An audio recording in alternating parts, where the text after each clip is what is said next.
नमस्कार, एक बार फिर से आपका स्वागत है सी न्यूज भारत में।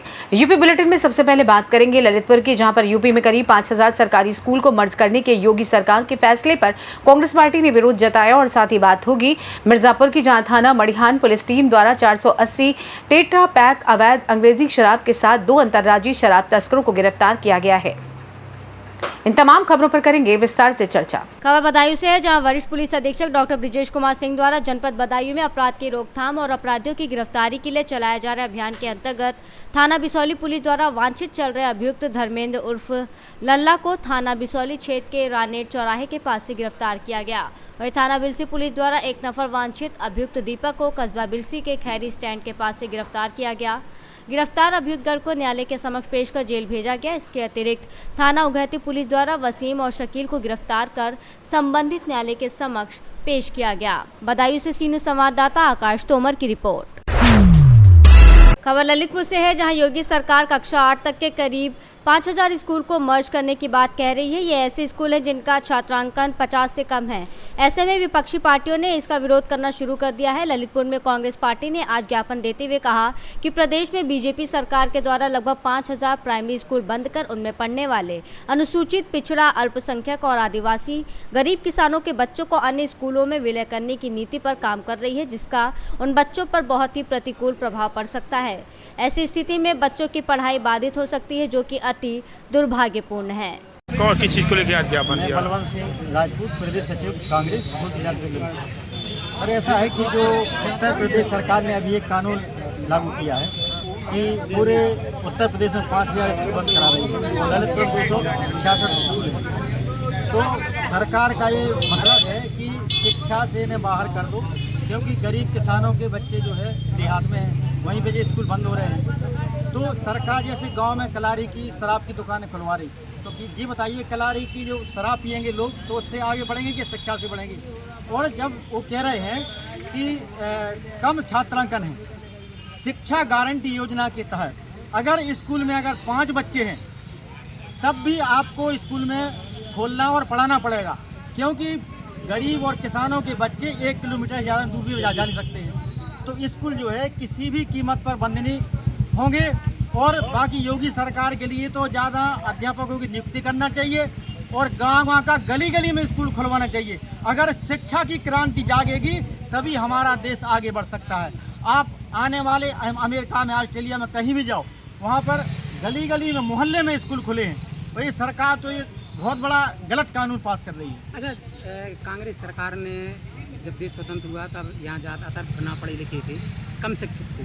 कांग्रेस सरकार ने शिक्षा की अलग जगाते हुए लोगों को अंगूठे से दस्तखत तक लाई है, और भाजपा सरकार दस्तखत से अंगूठे तक लाई है। क्या कहेंगे आप इसको? देखिए, भारतीय जनता पार्टी केवल लोगों को लिए जो है अंधविश्वास में रखना चाहती है, पाखंड में रखना चाहती है, हिंदू मुस्लिम करके ये वोट लेती है। ये जानते हैं कि अगर ये लोग पढ़ जाएंगे, इस संविधान को समझ जाएंगे, अपना अधिकार समझ जाएंगे, शिक्षित हो जाएंगे, तो जो वहाँ की गद्दी पर बैठ जाएंगे। इसलिए इन लोगों की ये साजिश है कि स्कूल बंद कराओ, शिक्षा से वंचित करो और शराब की दुकानें खोलो। बीच गांव में शराब की दुकानें खुल रही हैं गांव-गांव में। इनको शर्म नहीं आती इन लोगों के लिए कि इन्होंने कैसे आदेश जारी कर दिया स्कूल बंद कराओ।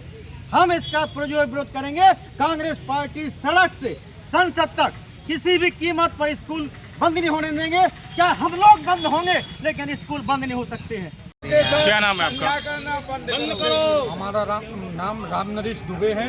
किस चीज़ को लेकर आज ज्ञापन? आज हम लोगों ने, समस्त कांग्रेसी ललितपुर जनपद ने, जो सरकार ने उत्तर प्रदेश के अंदर एक तानाशाही ऑर्डर जारी किया कि उत्तर प्रदेश के अंदर सरकारी 5000 स्कूल बंद किए जाएं और हमारे ललितपुर जनपद में भी उसमें 266 स्कूल बंद कराए जाए।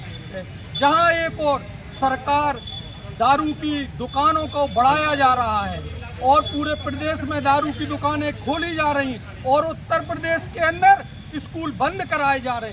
आप ये चीज़ बताइए, जब उत्तर प्रदेश के अंदर स्कूल बंद हो जाएंगे, उन स्कूलों में पढ़ रहे गरीब लोगों के बच्चे कहाँ जाएंगे? सरकार ने उनकी क्या व्यवस्था की? कोई ये कारण कहाँ स्पष्ट तो किया होगा सरकार ने क्यों बंद किया? सरकार ने केवल कारण वो स्पष्ट किया है कि उसमें बच्चे कम हैं और बच्चे कम होने की वजह से हम ये स्कूल बंद कर रहे हैं। देखिए उस स्कूल में जो स्कूल में बच्चे कम हैं, मान लीजिए हमने उस स्कूल में बच्चे कम हैं, लेकिन वो बच्चे कहाँ जाएंगे? जिस गांव से 15 किलोमीटर दूर अगर दूसरा स्कूल है तो सरकार ने उसमें बच्चों को ले जाने की क्या व्यवस्था करी? इस तानाशाही सरकार के खिलाफ में और स्कूल बंद ना हो, इसलिए आज हम लोगों ने पूरे कांग्रेसियों ने पूरे उत्तर प्रदेश के अंदर हमारे प्रदेश के आह्वान पर आज डीएम साहब महोदय को एक ज्ञापन दिया और उनको अवगत कराया कि ना ललितपुर जनपद का और ना उत्तर प्रदेश का किसी भी स्कूल को अगर बंद किया जाएगा तो कांग्रेस उग्र आंदोलन करने के लिए तैयार है। अच्छा, आपको क्या ये जानकारी है कि जनपद में कितने कांग्रेसी और कितने कांग्रेसियों के बच्चे सरकारी स्कूलों में पढ़ते होंगे? देखिए जनपद में यहाँ तमाम हमारे ललितपुर जनपद में हजारों की तादाद में हर एक में कांग्रेसी, हर परिवार में एक कांग्रेसी है। और ललितपुर जनपद में कई बच्चे हैं हमारे परिवार के, हमारा निज निवास जो हमारा गांव में है उसमें भी हमारे परिवार के, हमारे कजन चाचा के लड़के के बच्चे सरकारी स्कूल में पढ़ते हैं। लेकिन जहाँ जहाँ जो बंद हो रहे हैं उसमें ये जरूरी नहीं है कि हमारे परिवार के या कांग्रेसी किसी भी गरीब बच्चा का, गरीब परिवार का बच्चा स्कूल में पढ़ता है, उसके लिए शिक्षा जरूरी है, इसलिए हम इसका संपूर्ण विरोध करते हैं। ललितपुर से सीनियर संवाददाता विकास सोनी की रिपोर्ट। खबर मिर्जापुर से है, जहां पर पुलिस अधीक्षक और क्षेत्राधिकारी के नेतृत्व में थाना मड़िहान पुलिस टीम को बड़ी सफलता हाथ लगी है। मुखबिर से प्राप्त सूचना के आधार पर थाना मड़िहान पुलिस टीम द्वारा थाना मड़िहान क्षेत्रांतर्गत ग्राम दांती गिरी ढाबा के पास सघन चेकिंग कर 2 अभियुक्तगण आकाश कुमार और रंजन कुमार को गिरफ्तार किया गया। गिरफ्तारी अभियुक्तों के पास से 2 अदर ट्रॉली बैग, 2 पिट्ठू बैग में भरी हुई अवैध अंग्रेजी शराब, ऑफिसर्स चॉइस के टेट्रा के कुल 480 पैकेट बरामद किए गए।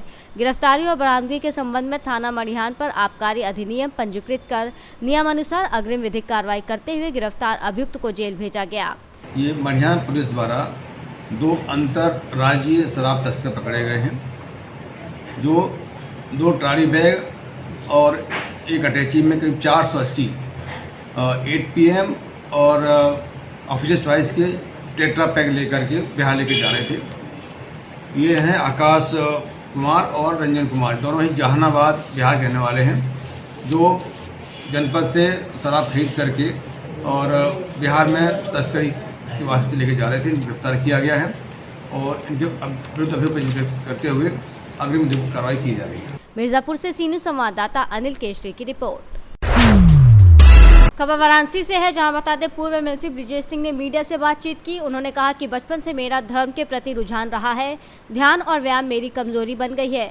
मैं युवाओं से यही अपील करूंगा कि वो ये 2 चीज़ों पर ध्यान दें, इससे उन्हें सोचने और करने की शक्ति पर ये सब कुछ मिलेगा। अच्छा, बिल्कुल युवाओं को तो जुड़ना चाहिए कि मैं भी जब से मुझे होश संभाला हूँ तब से इस धर्म के प्रति मेरा रुझाव रहा है और ध्यान और व्यायाम एक तरीके से मेरी कमजोरी बन गई है और वो मेरी बहुत बड़ी ताकत है। और मैं तो युवाओं से अपील करूंगा कि कम से कम इन 2 चीज़ों पे अगर ध्यान देंगे तो उनकी सोचने की शक्ति, उनको करने की शक्ति और सही मार्ग ये सब मिलेगा।